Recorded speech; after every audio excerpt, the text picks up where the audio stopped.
morning, ladies and gentlemen. Welcome to the inaugural episode of NASCAR for Newbies, a podcast where we break down the world of NASCAR racing to anyone freshly entering the NASCAR world.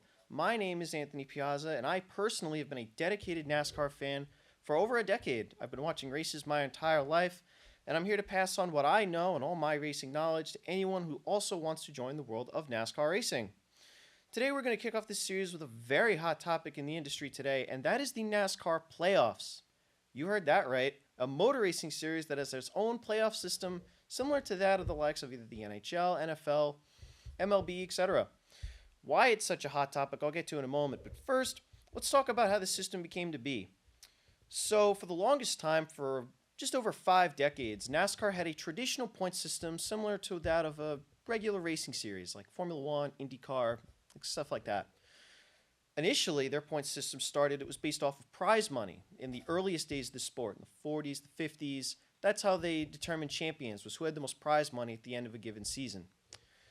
In 1972, NASCAR would shake things up and go to a traditional point system, where whoever had the most points at the end of the season would win the championship. They had that system up until 2003. 2003's champion was Matt Kenseth. He was the most consistent driver that season. He only won one race. It didn't gel with a lot of fans at the time, as Ryan Newman, who was another competitive driver in the series at that point, had won 8 races but still couldn't win the championship, and that outraged a lot of fans. NASCAR's solution was to create its own version of a playoff system at the time called the Chase. That began in 2004, and after 26 races of the season, it consisted of 10 drivers, the top 10 drivers in the championship standings in the regular season, and those 10 drivers who had points reset to a given amount of points would be the 10 drivers that contended for the championship, the season championship, in a 10-race stretch. That system initially was liked by many fans, but over time, in a matter of years, a lot of fans were not very fond of the system out of the gate. There was one particular NASCAR driver named Jimmy Johnson. You may have heard of him before. He won 5 consecutive championships under that initial Chase system, and many fans were not liking that. Many fans didn't like the fact that you had the same champion winning year after year after year. It was a great dynasty run, but a lot of fans weren't so fond of the same guy winning all the time. NASCAR did try to shake things up a little bit during that initial Chase system, which lasted from 2004 to 2013. In that about just shy of a decade span, they made only some minor changes to it, the most notable being the add-on from 10 drivers to 12, which was made in 2007. It didn't really change that much in terms of who was the champion. Jimmy Johnson won the most championships in that stretch with 5, but you had some other champions in between, like Tony Stewart, who won a championship, Kurt Busch, and Brad Keselowski, just to name a couple. Again, as I mentioned before, that system was liked, but not very well liked among a broad fan base of NASCAR fans. And in 2014, NASCAR would radically change the system to what we have today. It would be expanded from 12 to 16 drivers, which is about half of the Cup field, and it would instead be a knockout elimination style bracket, where you had 16 drivers, and it was consisted of 4 different rounds. The 4 rounds would be made up of 16 drivers initially, then it would cut down to 12, to 8, and to 4.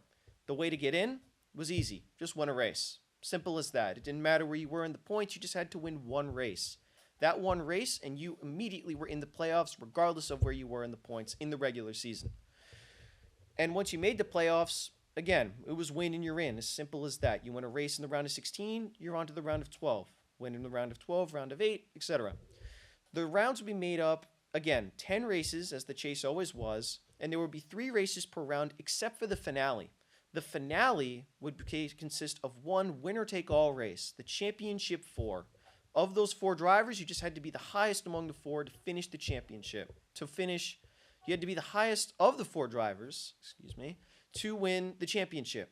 Simple as that. It's a very, they say, simple style to win the championship. And this is the format that we've had now for about 11 years. Now, the reason why the system is hot is because of how it works. With the win and you're in format, it draws a lot of controversy. Many fans and the industry insiders believe that the system is flawed. And I'll admit, it is a bit flawed. NASCAR currently has a playoff committee active in the sport right now to discuss possible changes to the format in the future. Some of these changes include a revival of the chase, going back to a more top 10, top 12 maybe style, and certain drivers make it and it's all points based.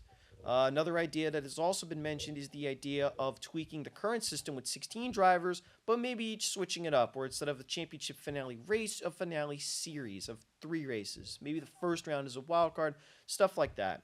Another idea that's also come to light in more recent weeks is the idea of a full 36 race points format like how it used to be pre 2004. This current playoff format that we have now has been around a while, but we could be experiencing changes as soon as next year. NASCAR initially did not want to act on it so quickly, but they've been experiencing some tough troubles during the playoff stretch in terms of viewership and fan interest, and it's definitely gotten worse over the last couple of years. So NASCAR may look to speed up the process of adapting this new playoff format in the near future. So it might seem a little bit peculiar to discuss a playoff or championship system that could be changing as soon as next season. But hey, there's no wrongdoing in learning about NASCAR championship history. It's been fun to talk about how NASCAR crowns a champion, and I think there's more to come in the sport's history down the line. So, with that said, I'd like to thank you for joining me for this first episode of NASCAR for Newbies. I'm Anthony Piazza, and I'll see you next time.